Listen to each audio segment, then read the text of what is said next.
আপনি যদি বলেন কি বাড়ানো যায় কি না, এক কথায় উত্তর দিন, তাহলে এক কথায় যদি উত্তর হ্যাঁ না তাই দিতে হয়, তাহলে আমাকে বলতে হবে হ্যাঁ যায়। হুম। এবার আমাকে বুঝতে হবে যে কতটা যায়, সেটা করলে পরে কি অসুবিধে হতে পারে। হ্যাঁ। প্রথম কথা হচ্ছে পেনিসের যে সাইজ সেটা মোটামুটি 18 থেকে 22 বছরের মধ্যে কিন্তু ফিক্সড হয়ে যায়। হুম। আমি যেমন প্রস্থে আমি বাড়বো, দৈর্ঘ্যে তো আর বাড়বো না। হুম। 20, 20, 22-এর মধ্যে মানুষের একটা হাইট চলে আসে। তো আমাদের মোটামুটি মোস্ট বডি পার্ট কিন্তু ওই সাইজে চলে আসে। হুম।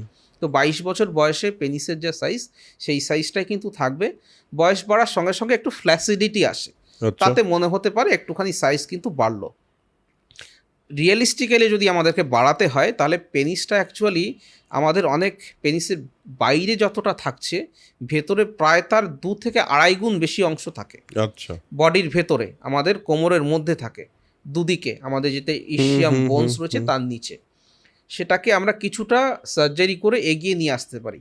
কতটা এগোনো যেতে পারে, যতটা আপনার পেনিসের সাইজ রয়েছে তার 10% মতো ম্যাক্সিমাম সেটাকে বাড়ানো যেতে পারে। হুম। সেটার জন্য সাসপেন্সারি লিগামেন্ট অফ পেনিস বলে একটা জিনিস রয়েছে, দুদিকে থাকে, সেটাকে আমরা একটু রিলিজ করে দিই। হুম। তাতে ভেতরে ছিল সেটা বাইরে বেরিয়ে আসে। আচ্ছা। এবার এটাতে অসুবিধে হচ্ছে, সাসপেন্সারি লিগামেন্ট যদি পুরোপুরি কোনোভাবে আমরা সেটাকে পুরো রিলিজড হয়ে যায়, তখন উত্থিত হলে পেনিসটা যেমন ওপরের দিকে বা খাড়া থাকে, সেটা নিচের দিকে ডিরেকশন থাকে। ও। এর ফলে সেক্সুয়াল অ্যাক্টিভিটি করার সময় কিন্তু আপনার অসুবিধা হয়। পজিশনে অসুবিধে হতে পারে।